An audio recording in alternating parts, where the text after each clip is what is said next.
Oh my God. Oh, these are missiles. भाई, oh पूरा missile है. अंदर आओ पूरा मिसाइल है. मिसाइल.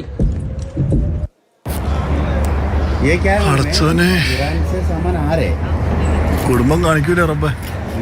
സാമാൻ അതേന ദേവന്നി സാധനം ദേവന്നി ഇത് പൊട്ടിക്കാൻ വേണ്ടിയാണ് പോണത്.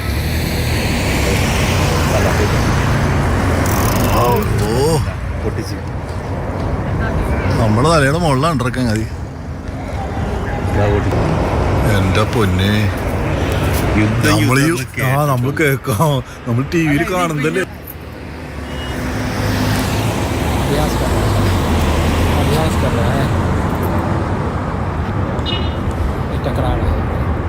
ദൃശ്യങ്ങളും ഇതിനോടകം തന്നെ പുറത്തു വരുന്നുണ്ട്. എന്തായാലും US താവളങ്ങളിൽ ആക്രമണം നടത്താൻ ഇറാൻ തയ്യാറെടുക്കുന്നു എന്നുള്ള റിപ്പോർട്ടുകളൊക്കെ വരുന്നുണ്ടായിരുന്നു. മധ്യപൂർവ്വദേശത്തുള്ള US സൈനിക താവളങ്ങൾ ആക്രമിക്കാൻ ഇറാൻ തയ്യാറെടുക്കുന്നു എന്നുള്ള പല വിധത്തിലുള്ള റിപ്പോർട്ടുകൾ. ഏത് വിധത്തിലായിരിക്കും ഇറാന്റെ ആക്രമണം ഉണ്ടാവുക എന്നുള്ള സംശയം നിലനിൽക്കുന്നതിനിടെയാണ് ഖത്തറിൽ മിസൈൽ ആക്രമണം നടന്നിരിക്കുന്നു എന്നുള്ള ഏറ്റവും പ്രധാനപ്പെട്ട വിവരം ഇപ്പോൾ പുറത്തു വരുന്നത്. ഖത്തറിലെ US സൈനിക താവളം ലക്ഷ്യമിട്ടുകൊണ്ട് ഇറാന്റെ മിസൈലുകൾ എത്തിയിരിക്കുന്നു എന്നുള്ളതാണ്. അവിടെ നിന്നുള്ള പല ദൃശ്യങ്ങളുമാണ് കാണുന്നത്. എന്തായാലും പുറത്തിറങ്ങരുത് എന്നതുൾപ്പെടെയുള്ള നിർദ്ദേശങ്ങൾ ജനങ്ങൾക്ക് നൽകിയിട്ടുണ്ട്. അതുമാത്രമല്ല, പ്രധാനപ്പെട്ട പല നടപടികളും ഇതിന് തൊട്ടു മുൻപായിട്ട് ഖത്തർ കൈക്കൊണ്ടിരുന്നു എന്നുള്ളതാണ്. അത് വ്യോമപാത താൽക്കാലികമായി ഖത്തർ അടച്ചിരുന്നു എന്നുള്ളത് കൂടിയാണ്. നമ്മൾ അതിനെക്കുറിച്ച് സംസാരിച്ചതുമാണ്.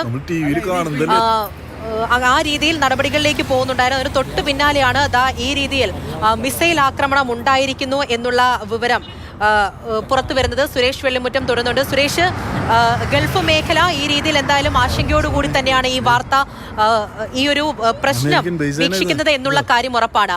ഖത്തറിലേക്കാണ്. അപ്പോൾ ഇറാൻ എന്താണ് ഉദ്ദേശിക്കുന്നത് എന്നുള്ളതും വളരെ പ്രധാനപ്പെട്ടാണ്. US തന്നെയാണ് തിരിച്ചടി കൊടുത്തിരിക്കുന്നത് എന്നുള്ള രീതിയിൽ ഇറാൻ പോകുമ്പോൾ ഗൾഫ് മേഖല കൂടിയാണ് എന്നുള്ളതും പ്രധാനപ്പെട്ട ഒന്നാണ്. അത് മാത്രമല്ല, ഇനിയും യുദ്ധത്തിലേക്ക് നീങ്ങുകയാണ് എന്നുണ്ടെങ്കിൽ, ആക്രമണത്തിലേക്ക് നീങ്ങുകയാണ് എന്നുണ്ടെങ്കിൽ, ആണവ ചർച്ചകളിൽ സഹകരിച്ചില്ല എന്നുണ്ടെങ്കിൽ കനത്ത തിരിച്ചടി ഇനിയും ഉണ്ടാകുമെന്ന് ഡൊണാൾഡ് ട്രംപ് പോലും ലോകത്തിന് മുന്നിൽ പറഞ്ഞതാണ്. എന്നിട്ടും ഇറാൻ മുന്നിലേക്ക് വരുമ്പോൾ എന്താണ് മനസ്സിലാക്കേണ്ടത്? ഇപ്പോൾ ഏറ്റവും പ്രധാനപ്പെട്ട ഒരു വാർത്ത കൂടി വരുന്നുണ്ട്. ഖത്തറിന്റെ ഭാഗത്തു നിന്നുമുള്ള ഒരു പ്രതികരണമാണ്. തിരിച്ചടിച്ചു എന്നുള്ളതാണ് ഖത്തർ വ്യക്തമാക്കുന്നത്. ആകാശത്ത് വെച്ച് തന്നെ മിസൈലുകൾ നിർവീര്യമാക്കിയെന്നും ഖത്തർ പറയുന്നുണ്ട്. മാത്രമല്ല, ഖത്തർ വിദേശകാര്യ മന്ത്രാലയം വളരെ ശക്തമായി തന്നെ അപലപിച്ചുകൊണ്ടുള്ള ഒരു സ്റ്റേറ്റ്മെന്റ് കൂടി പുറത്തുവിടുന്നുണ്ട്. അൽ ഉദൈദ് എയർബേസിലുണ്ടായിട്ടുള്ള ആക്രമണം എന്ന് പറയുന്നത് അത് രാജ്യത്തിന്റെ പരമാധികാരത്തിന് നേരെ ഉള്ള ആക്രമണമാണ്. അതോടൊപ്പം തന്നെ UN ചാപ്റ്ററിന്റെ കൃത്യമായിട്ടുള്ള ലംഘനമാണ്. രാജ്യം ഇപ്പോൾ ഏറ്റവും സുരക്ഷിതമായിട്ടാണ് നിൽക്കുന്നത് എന്ന് ഇതിൽ പറയുന്നുണ്ട്. അതോടൊപ്പം തന്നെ ഒരു വിധത്തിലുള്ള ആക്രമണവും കടന്നുകയറ്റവും അനുവദിക്കില്ല. വളരെ ശക്തമായി തന്നെ ആകാശത്ത് വെച്ച് തന്നെ ഡിഫൻസ് ഇതിന് കൃത്യമായിട്ടുള്ള മറുപടി നൽകി എന്നുകൂടി ഖത്തറിന്റെ ഈ പ്രതികരണത്തിൽ വരുന്നുണ്ട്. ഏതായാലും ആക്രമണം ഉണ്ടായി എന്നും മിസൈലുകൾ നിർവീര്യമാക്കിയെന്നും ഖത്തർ ഇപ്പോൾ സ്ഥിരീകരിക്കുകയും ചെയ്യുന്നുണ്ട്. ഇതോടൊപ്പം തന്നെ കുവൈറ്റിൽ നിന്നുമുള്ള മറ്റു വാർത്തകളും വരുന്നുണ്ട്. കുവൈറ്റിലും അതീവ ജാഗ്രത പ്രഖ്യാപിച്ചു. കുവൈറ്റിലെ പല വിമാനത്താവളങ്ങളിലും യാത്രക്കാർ കുടുങ്ങിക്കിടക്കുന്നുണ്ട്.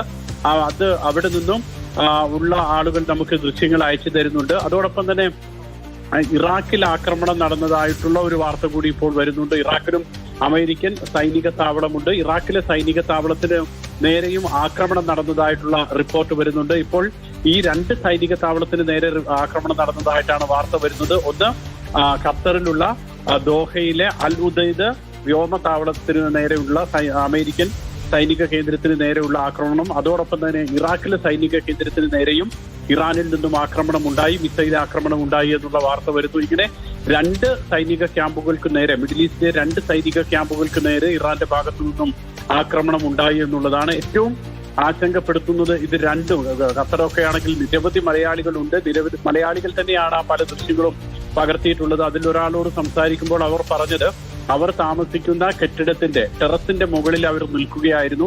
അപ്പോഴാണ് ഈ ദൃശ്യങ്ങൾ കാണുന്നത്, ഈ ആകാശത്ത് ഈ ദൃശ്യങ്ങൾ കാണുന്നത്. അങ്ങനെയാണ് ഞങ്ങളത് പകർത്തിയത് എന്ന് പറയുന്നുണ്ട്. അതിൽ അവരുടെ ശബ്ദവും കേൾക്കാൻ കഴിയുന്നുണ്ട്. സിനിമകളിലൊക്കെ മാത്രമേ നമ്മളിങ്ങനെ കണ്ടിട്ടുള്ളൂ, അതാണല്ലോ ഇപ്പൊ നേരിട്ട് കാണുന്നത് എന്നും പറഞ്ഞ് അവർ വല്ലാത്ത ആശങ്കപ്പെടുത്തുന്ന വിധത്തിൽ അവർ സംസാരിക്കുന്നതൊക്കെ അതിൽ നമുക്ക് കേൾക്കുകയും ചെയ്യാമായിരുന്നു. ഇതുപോലെ മലയാളികൾ, അതോടൊപ്പം തന്നെ ഒട്ടേറെ വിദേശികൾ എല്ലാവരും ഉള്ള സ്ഥലമാണ്. വലിയ ആശങ്കയിലാണ് ഇപ്പോൾ എല്ലാവരും കഴിയുന്നത്. കൂടുതൽ ആക്രമണം ഉണ്ടാകാതിരിക്കാൻ വേണ്ടിയിട്ടുള്ള എല്ലാ ശ്രമവും ഈ ഭരണകൂടങ്ങളൊക്കെ തന്നെ നടത്തുന്നുമുണ്ട്. UAE-യിലും ഖത്തറിലും കുവൈറ്റിലും ബഹ്റൈനിലും എല്ലാം അമേരിക്കയ്ക്ക് സൈനിക താവളമുണ്ട്, ഒമാനിലുമുണ്ട് വ്യോമതാവളം. അതുകൊണ്ട് തന്നെയാണ് ഈ മേഖലയിൽ ഇവർ ആക്രമണം ഉണ്ടാക്കുമ്പോൾ വലിയ ആശങ്ക ഉണ്ടാക്കുന്നത്. മറ്റു രാജ്യങ്ങളിലും ഏതെങ്കിലും തരത്തിലുള്ള നിർദ്ദേശം നൽകിയിട്ടുണ്ടോ സുരേഷ്? ഇപ്പോഴത്തെ സാഹചര്യത്തിൽ കൃത്യമായിട്ടുള്ള ഒരു അറിയിപ്പ് വന്നത് ബഹ്റൈനിലും അതോടൊപ്പം തന്നെ ബഹ്റൈൻ, ഖത്തർ, പിന്നീട് നേരത്തെ നമ്മൾ പറഞ്ഞ ബഹ്റൈൻ, ഖത്തർ, ഇറാഖ് ഈ 3 രാജ്യങ്ങളിൽ നിന്നുമാണ് ഇപ്പോൾ അലർട്ട് വന്നിട്ടുള്ളത്. UAE അടക്കമുള്ള രാജ്യങ്ങൾ ഈ സാഹചര്യം നിരീക്ഷിച്ച് വരികയാണ്. UAE-യിൽ അൽദഫ്ര മേഖലയിൽ, അലൈനടുത്തിട്ടുള്ള അൽദഫ്ര മേഖലയിലാണ് അമേരിക്കൻ ക്യാമ്പ് ഉള്ളത്. അത് കരസേനയുടെ ക്യാമ്പാണ്. ഏതാണ്ട് 2500 മുതൽ 3000 സുരേഷിലേക്ക് തിരികെ വരാം.